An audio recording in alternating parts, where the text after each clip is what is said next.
Dun dun dun dun dun dun dun dun dun dun dun dun dun dun dun dun dun. Sunny day, chasing the clouds away. On my way to where the air is sweet. I love that dirty water. Dun dun dun. Oh, Boston, you're my home. Bum bum bum bum bum. Right? Isn't that the same song almost? Sure.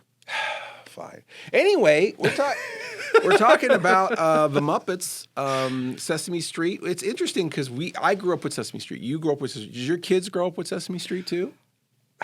Kind of. I feel I think like because they grew up more with Blue's Clues and Dora the Explorer and VeggieTales.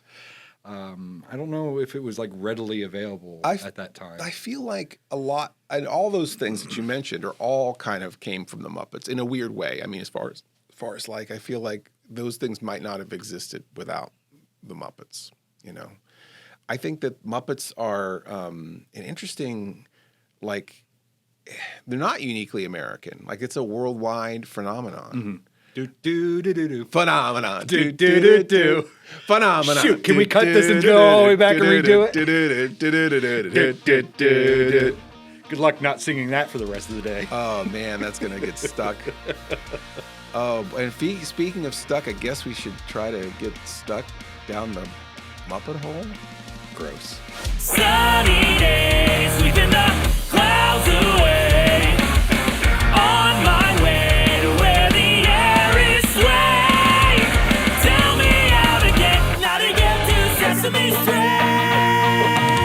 You're not dreaming, you're listening to the Sleepless Nights pODDcast. I'm your host, Mr. Lobo, and to my right, left, or center is Paul Sanders, that pantsless producer. I'm glad I moved the computer. I can actually see what you look like. All these years of doing this, and we never got to look at each other in weird. Our eyes. It's strange. I don't know if I can I feel like you're undressing me with your eyes, Paul. I don't. Well, I get that from everyone. So, but I I mean, I guess I don't have to do that since you're not wearing pants. But what? Get undressed? No, I mean, I don't have to undress you with my eyes. I don't have to undress you with my eyes. I'm halfway there. Because you're halfway there. Whoa, I'm halfway there. Oh, did I remember to put on underwear? God. So this is where we're starting this off. We're talking about holes, everyone. Paul just died on a bottle. He died. Paul just died on a bottle of water. All right, you carry on. I need to freaking. I got water coming out my nostrils. Killed Paul with that. So let's talk about holes, everyone. And what I mean by that is, like, sometimes when Paul and I we'll be on a subject and we'll completely get derailed. And usually when we're trying to make it, and it's usually we end up killing our own vibe of the thing that we're doing. Yeah. We're trying in the middle of a project. I constantly complain where it's like when we have to stop something completely down and then we lose our momentum. And we do that a lot. So we end up shooting ourselves in the face because we'll get on a tangent. We'll get stuck on something, mentally stuck, intellectually stuck on a subject, and then we'll have to go research, or we all take out our phones, try to figure it out, or try to remember. The last time when we were doing I guess it was at the last podcast, or who knows? Yeah. It was a podcast depending on when this airs. But there was Die Hard. We did Die Hard on a podcast, and then after that we did Titanic on a skateboard. And for Titanic on a skateboard, we were freestyling an intro, and we were trying to come up with some more skateboarding terms.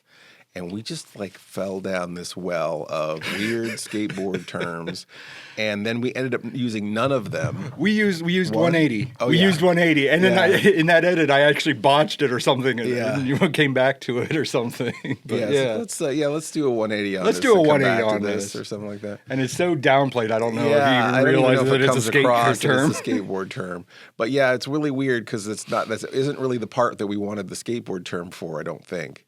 But anyhow, that's the kind of stuff that happens. And we have a production meeting once a week for Cinema Insomnia on Wednesdays, and it's a Zoom call, and not all the time everyone can make it. Everyone's busy. Everybody has real commitments in their lives. And there was a delay that day on top of it, too. Yeah, so it ended up, it was just Paul and I in this empty Zoom room. And I'm showing off my Sesame Street toys from when I was a child. Oh, yeah. Because I'm like, oh, here, look, here's the cow. And I'm like, is this a butt plug? What are you showing me? And it was hair. It's a hairy butt plug. It was hairy. Yeah, I wish you wiped it off first, at least. But no, it was. Do I have to bleep any of this? Is this going to get edited out? How do you bleep this?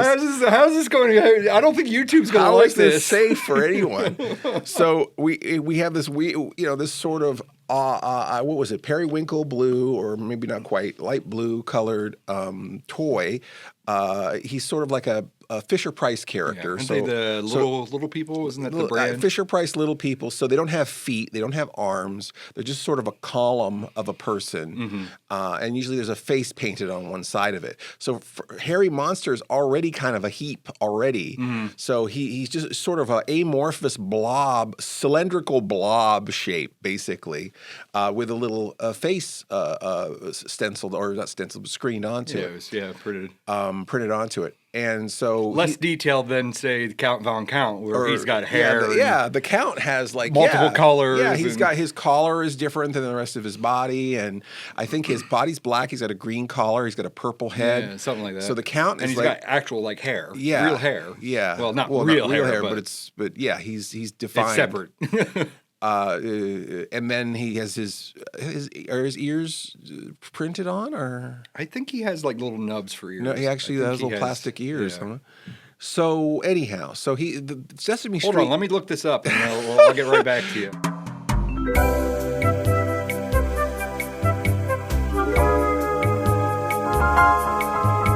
So they had a little Sesame Street village, or not village, but the actual street as a play set. Yeah. And then it would open up, and then there was Hooper's store.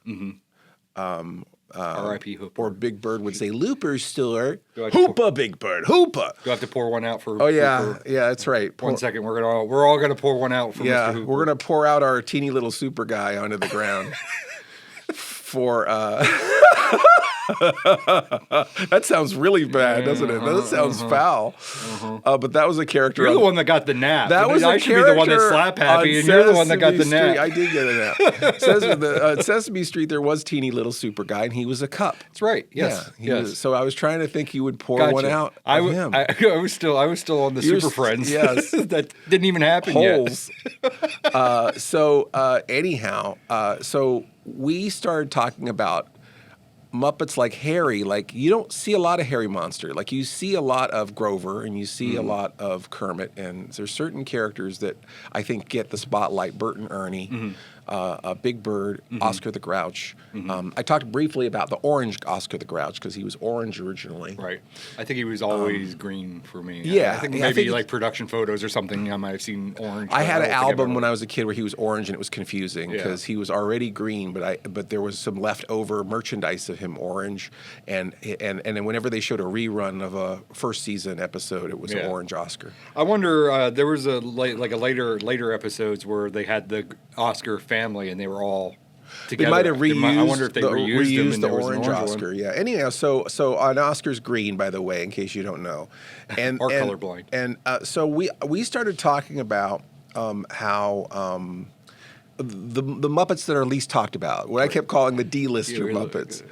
And what would we consider D-list? Where's the D-list? What's the divide? What separates Telemonster from I don't know what, the Martians? Yeah, the Yip-Yips, right? The Yip-Yips. Yip. Was it Yip-Yips or Yip-Yaps? I think they were Yip-Yips. Do I have to go down this rabbit hole while you're talking? No, please don't. Yip. But yeah, they're the Martians. I think those are too cool to be D-listers, even though they are pretty much D-listers. Yeah. Everyone knows. They're the most memorable. Those people know them. But like the ones I always think of is like Prairie Dawn. Like, who cares about Prairie Dawn? Franklin. Who cares about Franklin? Well, Prairie Dawn had her own golden book at one time. I'm sure Little House on the Prairie Dawn. She had her own show. No, that's different. So there's Betty Lou in Prairie Prairie Dawn, who are almost interchangeable. Right. Well, there's a lot of them that are really interchangeable. They're just like the Kermit structure, but just different colors. Basically, yeah, and I believe interchangeable in the way that I feel like they just pop the eyes off and put different eyes on it, or put a different wig on it and call it another Muppet. I think they have some sort of like, what do you call it? Like the extra Muppets. Like they've got parts that they can sort of just okay, we need another character here in the restaurant. We'll take this weird green-headed guy and put a different nose on him. I always assumed that was going on anyway, because they have a lot of them have a similar facial structure. That green sort of cone-ish head with the sort of Ernie-type mouth, that green head, I feel like I keep seeing that same lime green head as different Muppets. Like the one that we were talking about that I always called the drug dealer. Yes. But apparently he's not a drug dealer. Do you want to buy a Q? You want to buy a number 8? Right. Shh. Yeah. For some reason the cops could not see him selling this letter Q. What was it called? Lefty? That was his name, but he had a different name. Salesman. Because I kept looking at you on the camera and I kept air quoting. He's a salesman. He's not a drug dealer. He is not salesmaning drugs. No, he's not salesmaning drugs. No, he's dealing them. But yeah, so there's that guy Lefty, where he's got that same weird green head that we see over and over again. But he's got a trench coat and a fedora, and he opens up his jacket and he'll have he starts flashing everybody. Yes, he's not wearing pants. So. Exactly. You see his teeny super guy.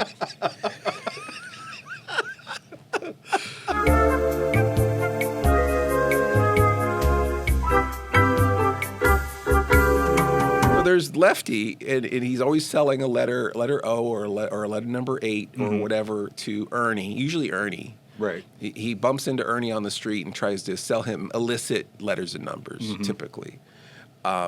Maybe other things, too. Apparently he sold other things, right? A watch and some other things. He's fencing watches and things. Sure.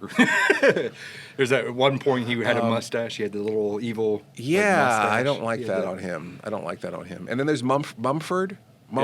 The amazing Mumford. He's a magician. Right.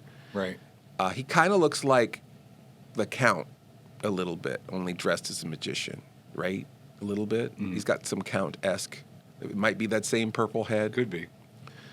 And then because we didn't say about because you said with Lefty that we kind of think that the trench coat probably is just Kermit's trench coat when he's doing the newscaster. That they're just putting it. Here on Sesame Street. Hey, give me my trench coat back. Hey. And then they put it on Lefty for the next skit.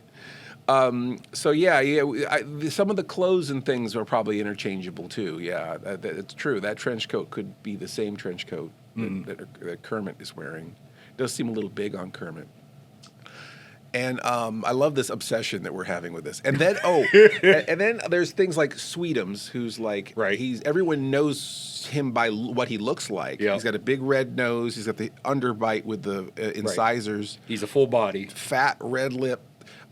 Full body, it's a costume. It's not a puppet, really. It's a guy it's a full sized. I would say he's maybe 8 feet tall with everything together. Right.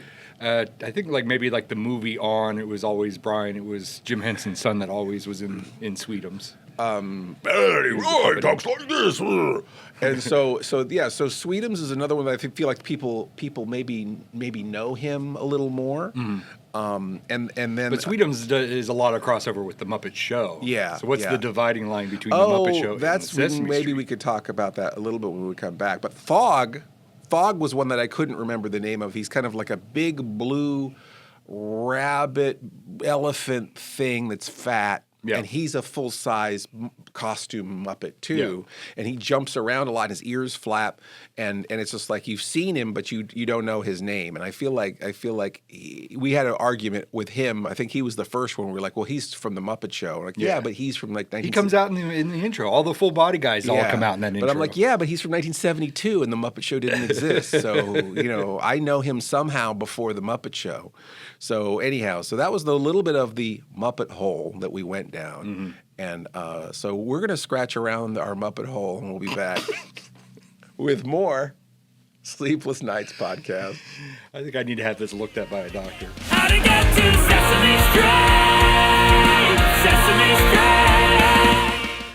This is your Foley ASMR break, brought to you by the Sleepless Nights podcast.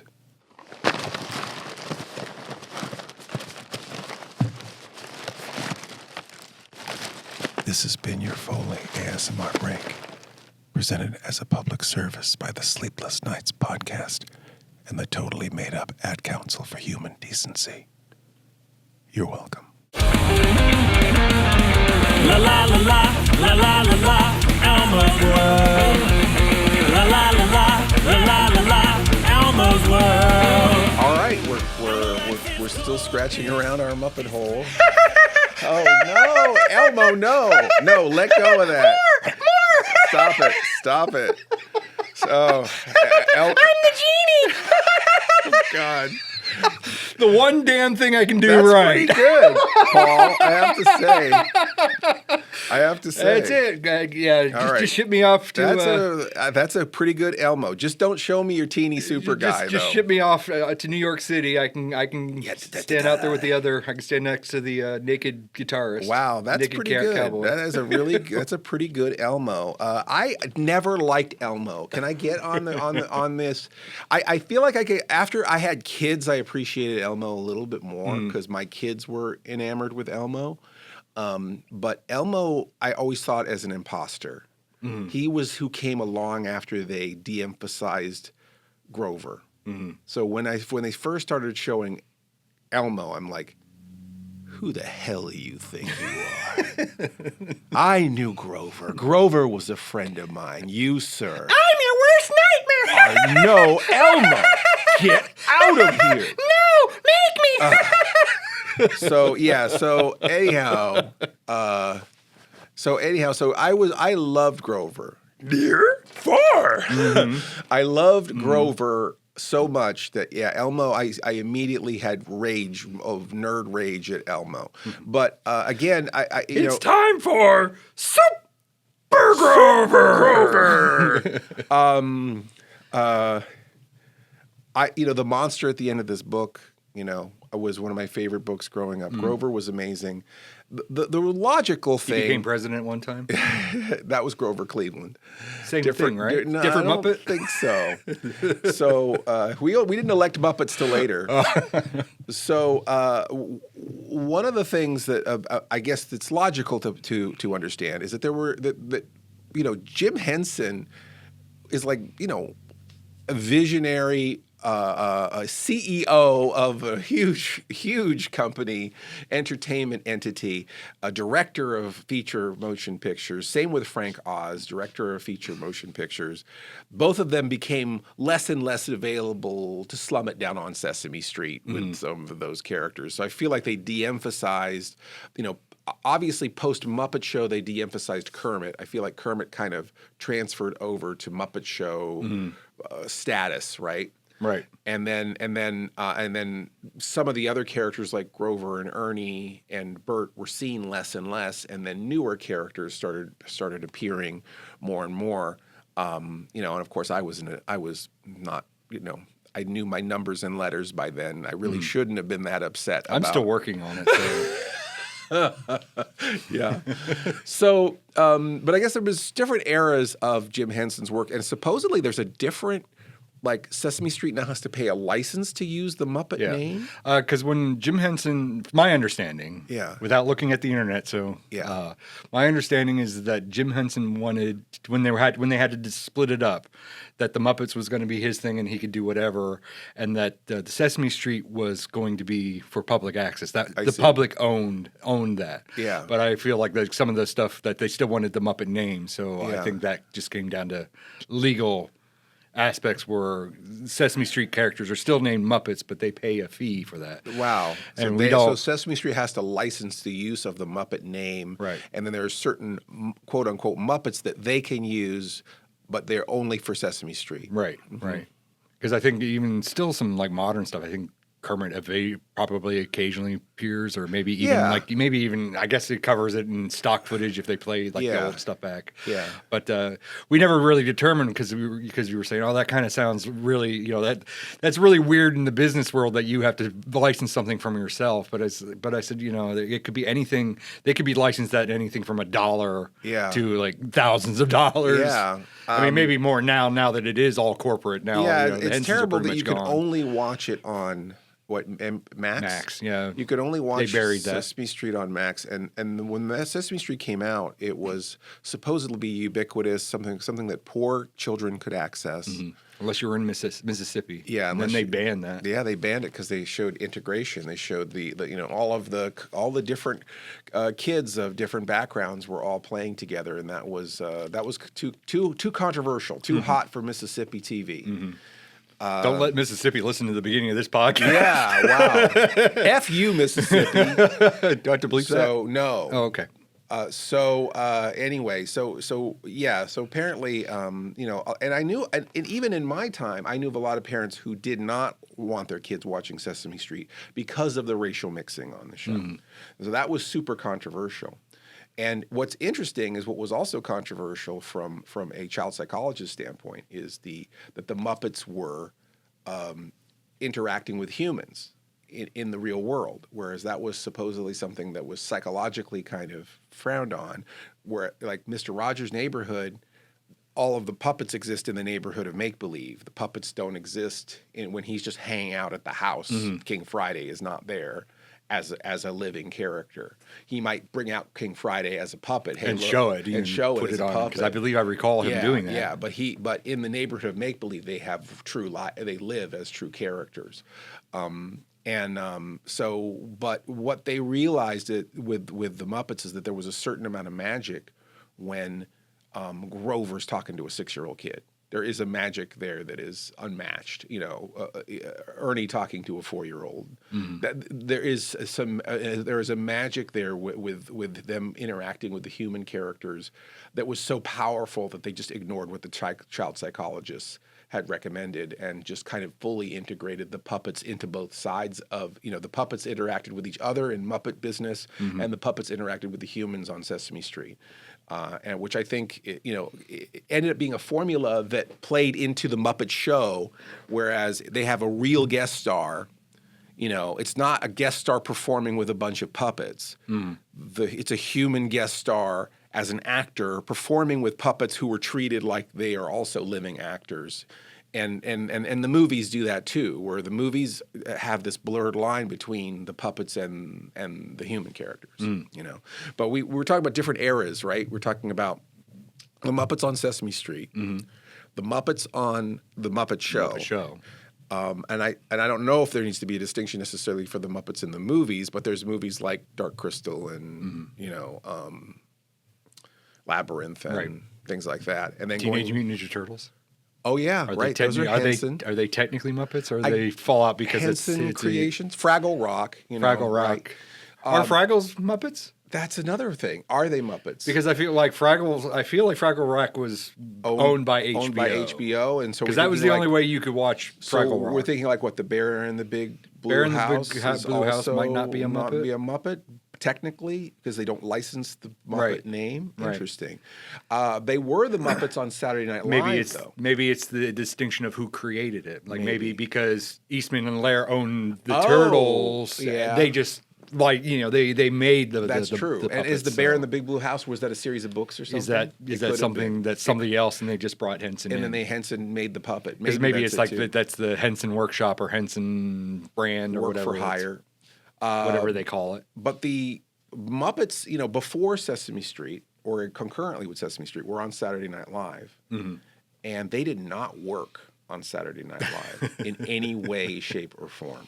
I vaguely remember it, and then I catch YouTube clips, and I'm like, there's such like a lizard brain thing that kicks in. It's like, oh yeah, this was a thing. This was a thing. I mean, I know I'm a little bit younger when it comes to SNL. I think, is it the land of Gorch or the world of Gorch? Here, let me go down that Muppet but anyhow, there was sort of a king and a bunch of weird characters, and it was sort of like they were on another planet. Yeah, Land of Gorch, 1975 to 1976. I would have been 0 to 1. I would have been 5, And occasionally I snuck up and watched Saturday Night Live. I would get up in the middle of the night and turn the TV on and see what was on. I feel like I saw that, but they probably did have them in reruns and stuff for a time too. Yeah, I wouldn't be watching Saturday Night Live for probably like another 10 years.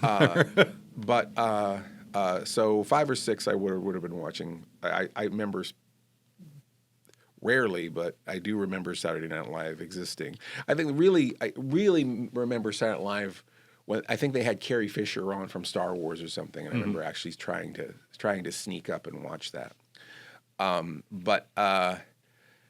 Anyhow, the Muppets on Saturday Night Live, they had a bunch of weird monster characters on another planet, and there was like sort of like weird volcanoes belching smoke, and it's like the land before time, or dinosaur before dinosaurs, even weird maybe. Kind of sort of like between, I would say, a little bit like Harkening Dark Crystal, a little bit, maybe. Whereas it's a planet of just creatures. There's no humans in this.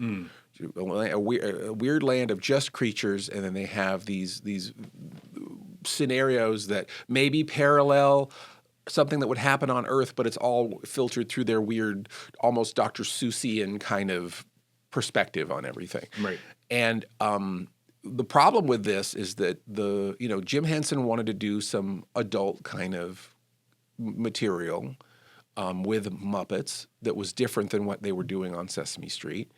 But because they weren't in the union, I think they weren't allowed to write any of the material. So the Saturday Night Live writers wrote the Gorch material, and so the writers resented Land of Gorch, and then the Henson and the puppeteers resented the writers. So they were all kind of doing. And I feel like also the actors and stuff. I know, I don't know. Did you watch Saturday Night on Netflix? Where they? I didn't. And there was, I believe that there's like a scene where they're trying to get Jim Belushi to interact. John Belushi, John Belushi. Sorry, wrong one.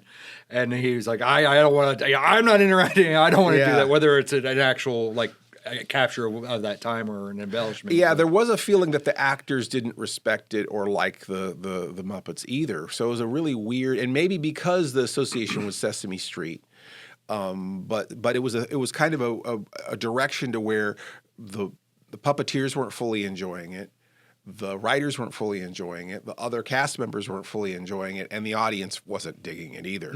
And they eventually just phased the Gorch Muppets off of Saturday Night Live, which worked out for Henson's. Yeah, I probably actually got him the networking to get the Muppet Show. Yeah, which he went and produced in England, which they don't have those same restrictions as far as the unions and such. Right. And what he wanted to do is what he accomplished, which is sort of make a Monty Python-esque sketch comedy with Muppets, which I think is what the Muppet Show is. The Muppet Show is the perfect television show. And it's adult. It's not made for. I mean, it's made for kids. Kids can enjoy it, but a lot of the humor works on an adult level. Let me say, this is how I discovered Alice Cooper. Yeah. Me and probably a lot of other kids my age discovered that. School's out for summer. Yeah, I mean, a lot of things that I'd never thought about before, I sort of thought about through the Muppets and the Muppet Show. They did have pythons on the show. They did, of course, had Star Wars characters. They did have Vincent Price. They had Alice Cooper, of course, and Paul Williams, and a lot of people from the worlds of acting and popular music and comedy. I think George Carlin even, and I feel like maybe some comedians that you wouldn't think would be on there. Trying to think of the what's the big mime from that time. I think he was on. Marcel Marceau, or Shields and Yarnell, I think maybe was on there. But the concept of the Muppet Show ended up being the reason it's the perfect show, which I was trying to get to, is that, and I try to do this a little bit with Cinema Insomnia, and I think we kind of do that here too, whereas it's a layered to where it's the show they're making for you. Right. But then you see what happens behind the scenes of them making the show for you. So there's almost two shows happening. Yeah. You get all of how those characters really feel about each other and all of the drama behind the scenes. Right. Plus you It's get not playing, it's falling apart and stuff. yeah, and then you actually see how they're what they're performing for the audience, and so it's a weird combination of sketch comedy and a variety show, and kind of a somewhat satirical examination of what it takes to put on a show and the kinds of things that happens when you try to put on a show or have a band or try to do anything. So so the Muppet Show is probably one of the most perfect shows. We're going to be back here in a few minutes with one of the most imperfect shows right after this. It's crayon soup.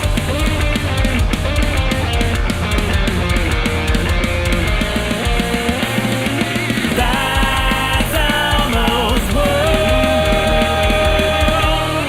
world. Hurry, hurry, hurry. Join us live in the stripy tent of Twitch every Saturday night, 10 p.m. Eastern, 7 Pacific. Tune in early for our lead-in pre-show. See the amazing Wolf Boy and other sideshow freaks from your favorite misunderstood movies. See the mysterious and clinically depressed Harbinger. He died! See the pantsless bearded clown. I do have a name. Join your ringmaster of ceremonies, Mr. Lobo himself. Why do you get to use your real name? Clam up, Beardo, and get back on your stool.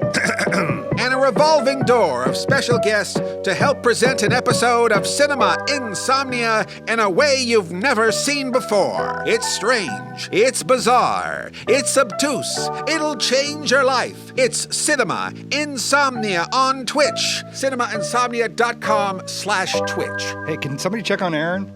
1, 2, 3, 4 monsters walking across the floor. I love counting to the number 4. Oh yeah, counting with me. To 1 less than 5 and 1 more than 3.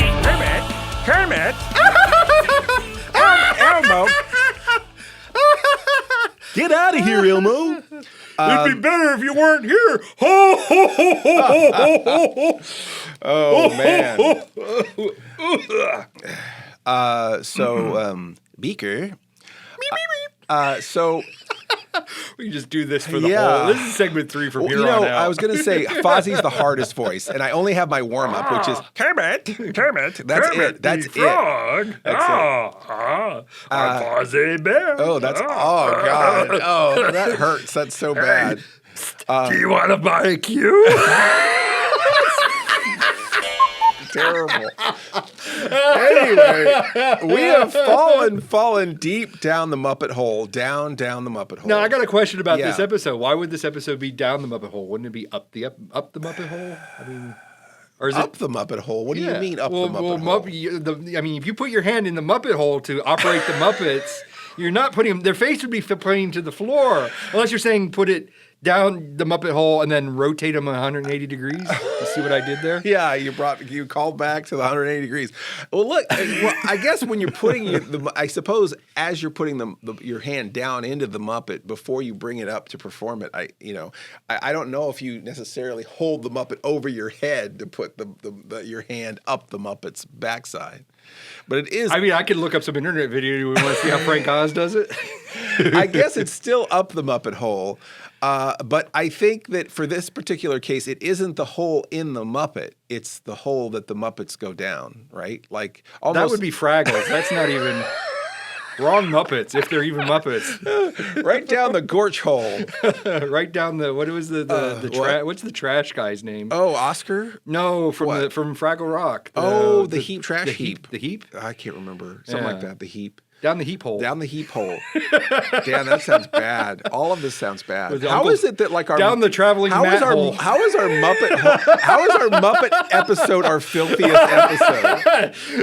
How do we screw this up bad? We turned this into what? Happy Land Murders? Oh yeah. Does that bring that around? Maybe Meet the Feebles. Meet the Feebles? Yeah. Was Meet the Feebles Brian Henson though? No. Happy Land was Brian Henson. Happy Land was Brian Henson, but Meet the Feebles was a vicious Muppet satire, and they're doing freaking doing drugs and like having sex and shooting each other. You've seen Meet the Feebles, haven't you? No, but isn't that's Peter Jackson? Peter Jackson, yeah. So I think that that was kind of at the height of the popularity of the Muppets. He did like sort of a vicious satire, and we have so many of those now too, because there's like what's the one? Don't hug me, I'm scared, and don't hug me when I'm scared. Don't hug me, I'm scared. There's been a lot of, I would say, because the Muppets are so ingrained in us so early as children, it's such a strong, I don't want to say trope because that's it's funny because saying trope has become a trope. Mm-hmm. That's so cliche. It's true. Yeah. Trope. That trope is cliche. Yeah. I hate saying tropes, but it's such a strong tradition of the Muppets, which is interesting because puppets didn't look like Muppets before the Muppets. Right. Puppets looked different. Mm-hmm. And because of the Muppets were so influential, and they made a distinction. They're Muppets, not puppets, right? Mm-hmm. But the Muppets were so influential that almost puppets in everything have Muppet-like qualities to them. You know, either in the eyes or how they're made or how the mouths work or the wire arms or however you want to control your puppet. It seems like there's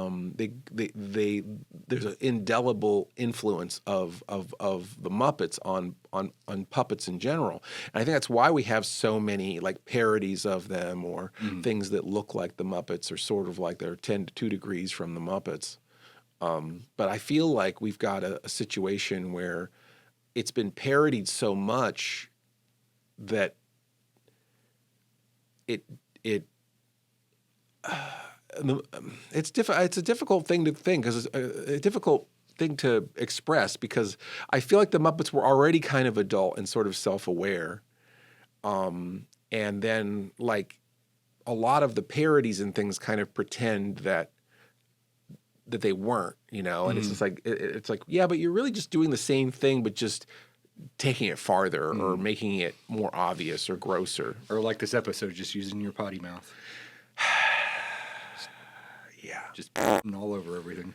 I guess so. It is frustrating to me because I do feel like that there is I guess because those things have power over us, there is a trend in humor to take things of our childhood and adultify them and make them adult. I don't know what causes that. I don't know where that comes from, but a lot of times I don't like it. It's very tiresome for me, you know, where it's like wow, there's only like 4 non-cynical things in the whole world, and now we have to have an adult version of this. Mm-hmm. We talked earlier about Ren and Stimpy. Right, Ren and Stimpy obviously was for adults, but they kind of got it in under the wire, you know what I mean? Mm-hmm. And then people are like, well, this is kind of for adults, so let's just go all the way and make it just totally adult. You know, I'm the pitcher, I'm the catcher, right? There's all that stuff. And I felt like, and it fell on its face really hard. Like it did not work. Mm-hmm. It's kind of an embarrassment for the owners of that, right? Because we were talking about to Bob, the guy who was the director, not John Kay, but who came in afterwards, who we always see at RetroCon.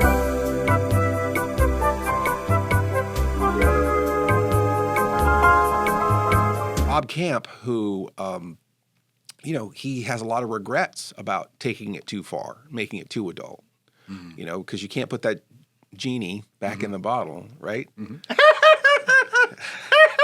I ate the $5, Ren. So anyhow, you idiot.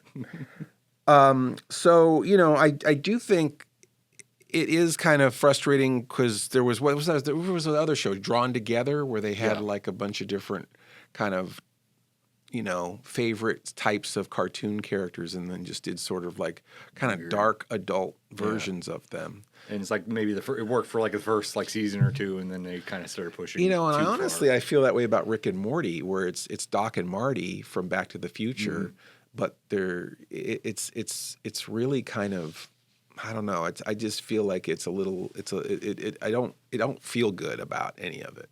You know, it's like it's funny to me in small doses, but you know, when you're beaten over the head by Szechuan sauce and pickle Rick, you're like, that's the line. Yeah, I guess. You're like, I don't want Rick and Morty in my D&D, and I don't want D&D in my Rick and Morty. The other thing, like I remember seeing a parody of The Simpsons, and I'm like, why waste your time with the parody of The Simpsons? Mm-hmm. It's like The Simpsons is already self-aware. There's not anything you can do to The Simpsons that they wouldn't do to themselves.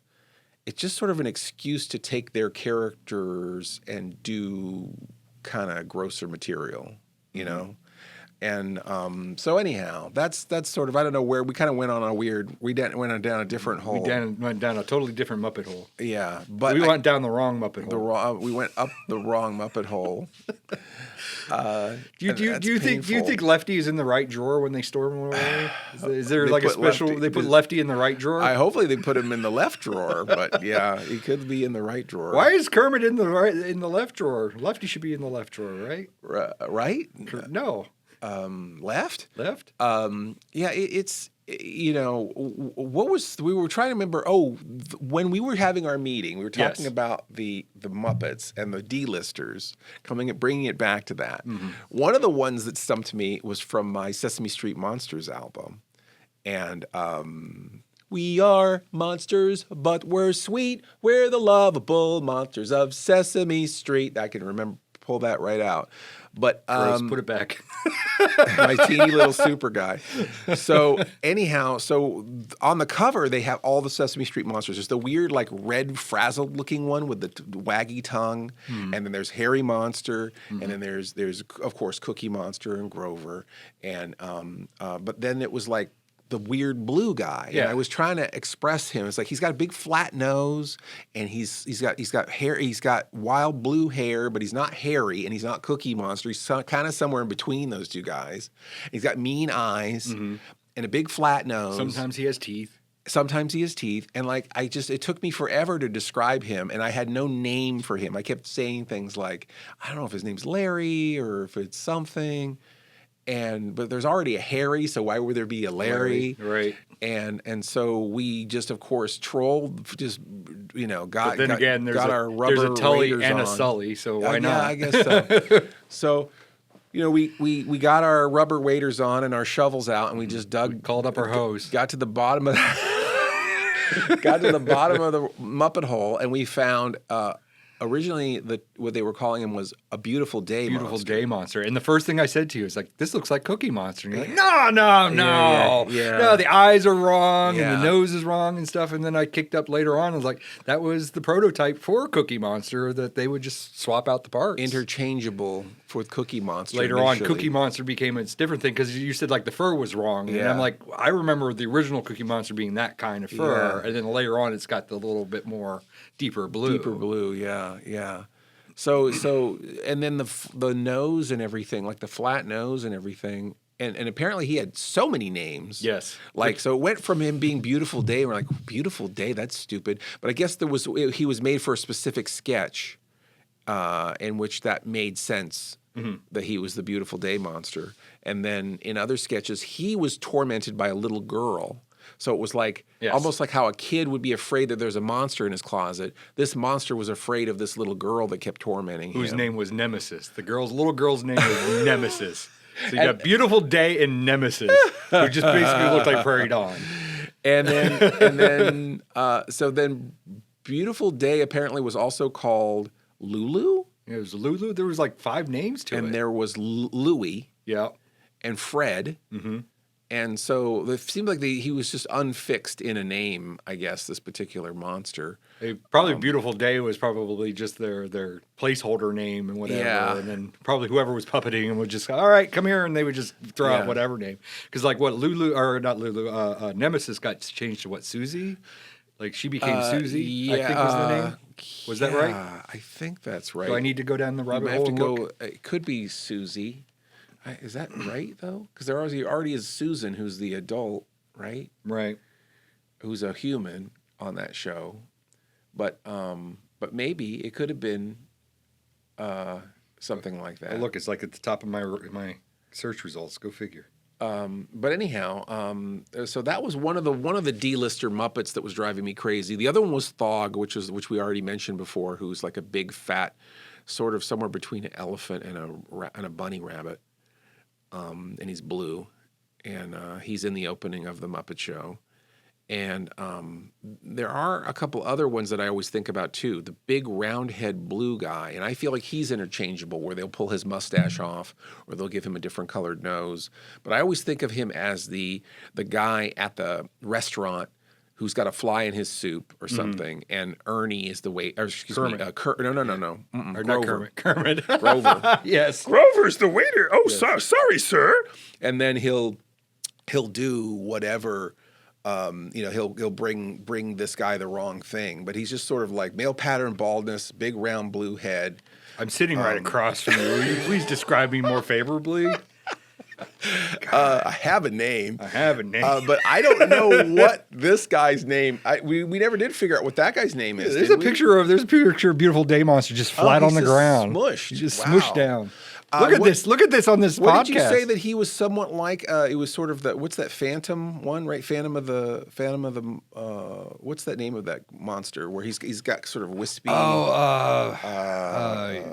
I don't know. I'm down one. But there's some other weird blue monsters, and one of them is he was the Phantom of the Muppet Show in the episode. And if you watch the first Disney Muppet movie, he's the one that maniacal laugh. Yeah. Well, he wasn't the one, but he was with that guy.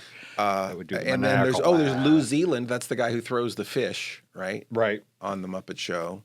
A lot of these have become more well known lately.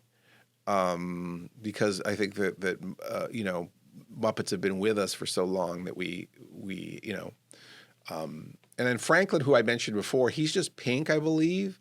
I don't know if he's supposed to be a black kid, but I always had that idea that he was supposed to be a black kid, but he was sort of like a pinkish purple, and had hair that stuck up and a striped shirt, I'm trying to think if there's the other weird D-lister Muppets, and I know that Big Bird had some relatives too. I feel like Big Bird had other Big Bird people in his family, just like Oscar had other characters. I feel like there was like little peeps and stuff. And then wasn't Big Bird blue at one time? I don't know. Wasn't there like a concept or something? Grimace had 4 arms. I know that. Oh, that's not a Muppet, but no, I know. Well, let's talk about Big Bird for a second, or arms for a second, because like we're talking about Muppets. Sorry, am I supposed to wrap this up? Yeah. Okay. Well, if you're a Muppet, you've got your hand. You got one hand up the Muppet hole, controlling the mouth, and then maybe you're also puppeting the right hand or the left hand, but you can't. You're probably your most dominant hand is going to be the mouth of the Muppet, and then you have like your other hand to gesture with. There usually is this other person who's performing the other hand, and there's always this sort of idea that like I think the guy who's Gary Gnu on the Great Space Coaster, right? He was Oscar's other hand, right? Sometimes Big Bird's other hand. But most of the time, Big Bird didn't have an other hand because he's walking around. He's another one of those costume Muppets like Swedoms. Big Bird's walking around, so he's got his one arm up the neck, controlling the mouth, his main arm gesturing, and then he's got his weird dead Bob Dole arm. That complete with pen? Is he holding? Yeah, he's holding a pen, and then when he puts his good arm down, that arm comes up a little bit, like there's a little hinge in the back. Or teeter-totter almost, to where if one arm's going up, the other one goes down. If one arm goes down, the other arm goes up. And that was sort of like how they gave that arm a little bit of life when there wasn't another person up Big Bird's skirt controlling when they needed that wide shot, and he's probably cheating that arm back to the back of the stage while the good arm is facing the camera. Yeah. So it is fun to the machinations of how that works. We're gonna play around with our arms, I guess, during this next break. And our Big Birds? And our Big Birds and our teeny super guy. No. And we'll be back as we crawl down even further down the Muppet hole.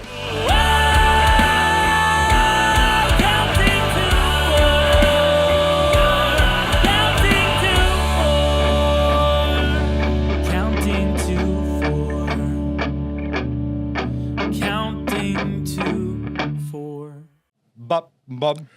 Gathered together from the cosmic legends of the Sleepless Nights Patreon backers, in this great hall of justice are some of the greatest Uber fans of all time.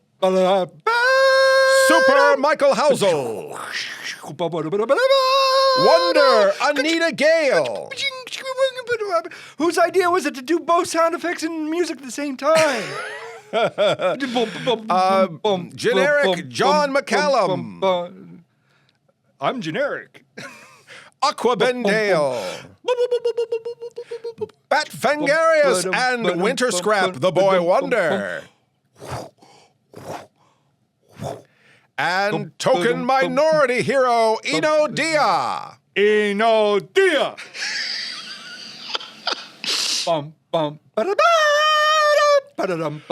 Together with our current super fans. If you want to join us for next month's recording, it's cinemaInsomnia.com/pODDcast with 2 Ds. Or gift memberships are available if you'd like to embarrass a friend or loved one. We'll see all you Super Uber members in segment 5. Now let's get back to the show. Meanwhile... It's a magic carpet ride. Every door will open wide. You're happy people like you. Happy people like, what a beautiful sunny day. Okay, we're coming up for air from the Muppet hole. What does it smell like? Musty. Like mothballs. So anyhow, a little bit more with the Beautiful Day Monster, Paul. During the break. It is Susie. It is Susie for the nemesis. And Beautiful Day first premiered on the Ed Sullivan Show. Okay. As Beautiful Day Monster. Well, and this is worth mentioning, too, because we didn't talk about this era of the Muppets. The Muppets appeared on a lot of variety shows and things before Sesame Street, and a lot of commercials. There's the Chungking dragon that was done by Jim Henson and voiced by Jim Henson. There's the Wilkins coffee, which was Wilkins and Wontkins. And I believe there was another brand of coffee, which slips my mind, too, that I feel like Wilkins coffee might have been more regional. And then when they did another brand of coffee later, or maybe Wilkins coffee became this other brand of coffee. I'm not sure. And the Wilkins puppet is very prototype. Yeah, Kermit. Yeah, so basic Kermit is a lot like Wilkins. Wilkins he liked the coffee and would pour a cup of coffee and he'd say, would you like? He'd say something to the other Muppet like, would you like a cup of coffee? And he's like, then the guy would say, oh, I don't like coffee, and then he would like. Fire a cannon. Yeah, like aim a cannon at him and murder him. That was how those commercials were. Coffee, or this will be you. Yeah, exactly. Yeah. Buy our coffee or die. Hi-ho. So, yeah, they were very violent, the Wilkins coffees, but I believe everything from a knife to a gun to a cannon. It was a different time. A garrote just like strangles the other Muppet. But maybe Wilkins is Lefty. Maybe that's because Lefty is kind of prototypical. Right. So maybe that's what happened. But basically, yeah, there were a lot of commercials with sort of irreverent humor in the '60s with the Muppets, and I think that's where Henson built his empire. Doing Muppets for commercials and on television appearances, and then one of the concepts which is interesting, a false premise that the Sesame Street was built on. I think we've talked about this before I think we mentioned The Tipping Point, the book The Tipping Point on the podcast, or which version of it, which universe, sometime, maybe. Which, if not, we're mentioning it now for the first time. Yes. So say it as if you're mentioning it the first time. In the book, The Tipping Point, they mention everybody's podcast is their first podcast. Sesame Street was created on a somewhat false premise, and that false premise is that children pay attention to TV commercials more than they pay attention to other things. And so they thought they could sell the alphabet to children, that they could sell cooperation to children, that they could sell math to children, numbers to children. And so they used a lot of advertising people in the creation of Sesame Street, animators, puppeteers, art designers. And that was where they thought that they would succeed, is doing this thing that was sort of frenetic and lots of colorful and lots of animations and switching it up like multimedia. Like if you watch Sesame Street, it goes from one type of filming, filming on film, to filming in the video in the studio, to animated, to stop motion animation, to puppetry. There were so many mixed medias happening in there, and lots of different kinds of music, and lots of upbeat music. And what was interesting about Sesame Street is that was the premise, is that, okay, just like the whole YouTube philosophy, louder, faster, quicker, this, that, 15 seconds and we're on to the next thing. And it doesn't work that way. When they looked at how the show actually works, no matter how loud, no matter how fast, no matter how many things were going on, or how much energy there was, if it didn't directly connect to the kids, they just went back to playing with their trucks and ignored it. And then it would be Grover talking to a 4-year-old for 8 minutes, and the kids would be transfixed. Oh, Olivia, you like peanut butter sandwiches? Whatever. And it's just like this completely slowed down thing that you would think would not hold a child's interest, and they would be, it's like, oh, they're, oh man, I'm connecting with this. Grover's talking to me, And I think that's... Since this isn't an episode that ends in a 1, yeah. Can you ask that same question in the Grover voice, but do it in reverse order? I don't know how you're asking that. What are you asking me to do? I'm asking you to do Yoda without asking you to do Yoda. Oh, I see. Olivia, peanut butter sandwich you want? Yes. Yes. Like peanut butter sandwiches you do. When we were joking about like all the Muppets that have the same voice all in the one sketch together. Yes, like Miss Piggy and Grover and Yoda all together. All right, I need everybody that's voiced by Jim Henson, go to the left. And everybody that's voiced by Frank Oz, go to the right. Swedish Chef, why are you in the middle? Pick a side. Come on. Come on, Swedish Chef.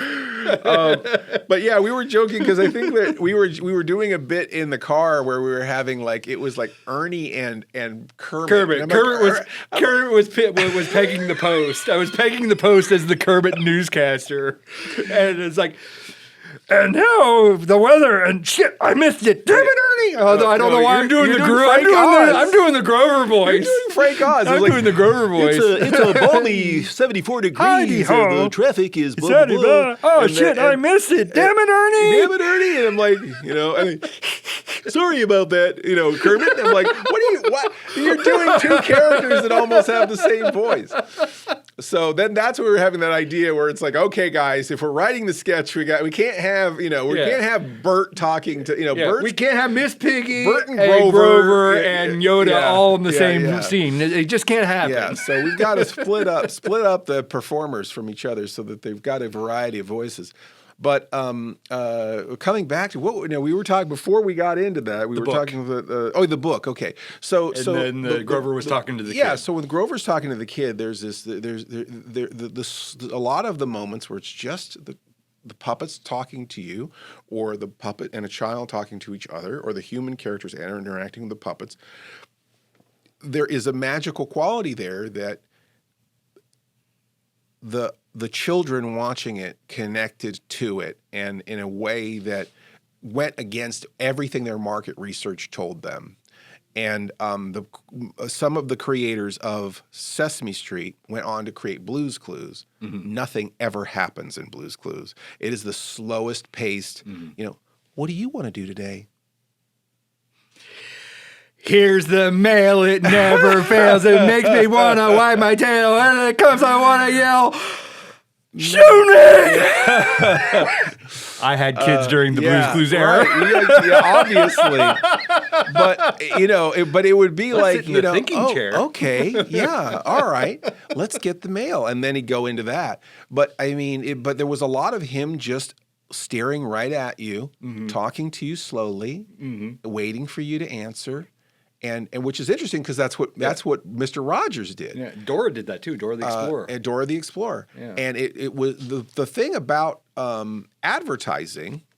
The advertising guys had the philosophy of the parents have the money, the parents have the purse. So if we make a show that the parents enjoy, then they'll want their kids to watch it, you know. And if the kids want to buy something, the parents already have a positive association with it. They threw all that shit out the window with later kids shows because it was basically like, well, screw the parents, because if the kids love the thing enough, they'll just badger the parents until they let them watch it, or badger the parents until they buy whatever it is that we want them to buy. So there was definitely after Sesame Street a huge switch between making shows that parents would let their children watch to making a show that children demanded their parents let them watch. And I think Blue's Clues was one of those shows, but Blue's Clues was enormously popular and did not follow that formula that Sesame Street was based on. Anyway, that was all I wanted to say about that.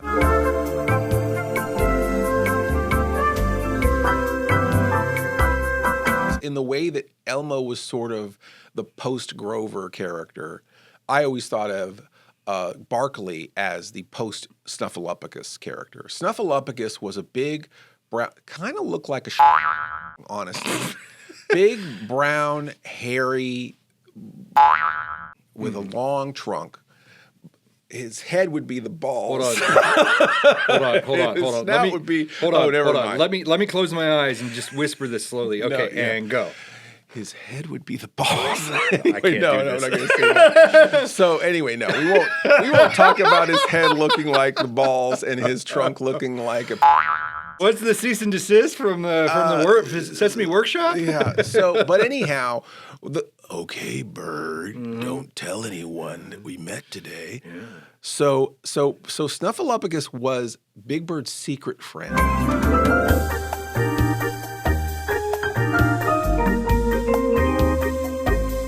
This is a secret friend that a very childlike character has. Big Bird was very childlike in his demeanor.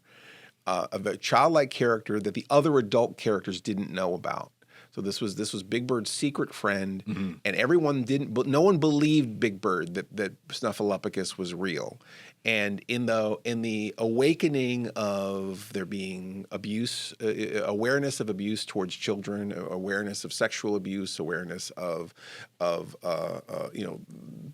children getting taken advantage of, and so forth, they felt like this was an irresponsible kind of character to have. And so it was a certain coming out for Snuffalupagus, where Snuffalupagus was like, is real. Everyone meets him. He's a family. He's part of the show. But what's weird about that is that I feel like almost immediately killed all interest in the character. Like Snuffalupagus was real, and then who cares?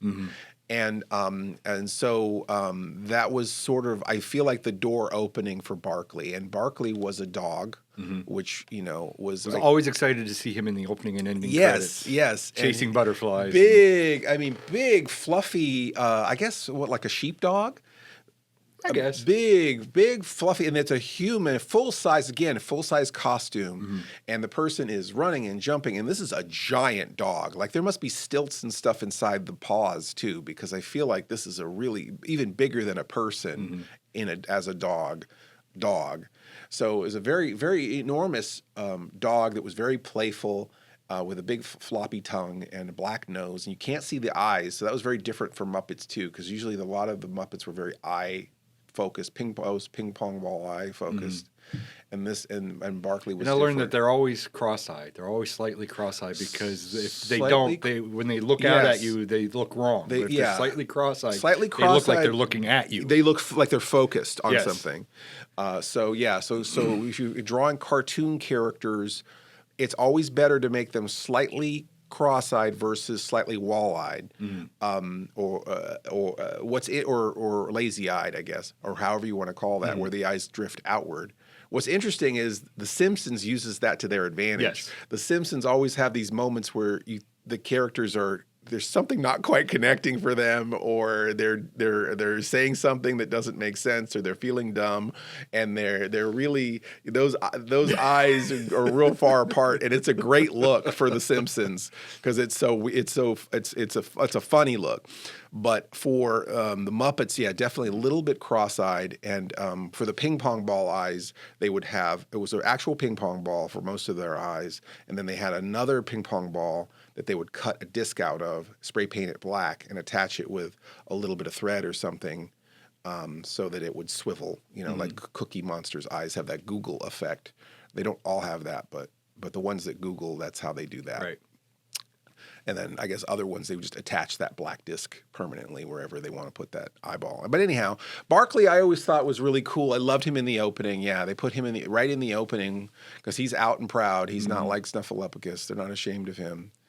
And Barkley's a good dog. Yeah, he's a good dog. He's a good boy. He's a good boy. Yeah. So so I feel like they had a hit with Barkley. Barkley was limited in the way that he wasn't really a character. He was a dog. He just behaved like a real dog. Right. And so there was a certain amount of reality to him where he seemed more real than the other Muppets somehow, even though he was just as much of a Muppet as the rest of them. Right. But his behavior was so convincing as a dog that you just kind of accepted him as being something else.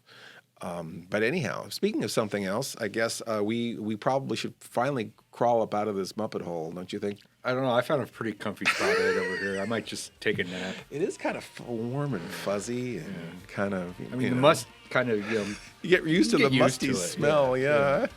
I can really hotbox the hell out of this. Oh no, Paul, please. I feel like that there should be a law against not wearing pants and discussing Muppets at the same time. I feel like that's something that can get you canceled. Good night. Tell me how to get to Sesame Street. Sesame Street. Sesame Street. Sesame Street. Yeah. You have been listening to the Sleepless Nights podcast, or should we say, pODDcast. Oddcast. Emphasis on the odd. Our theme is by Mars Homeworld at Dead House Music.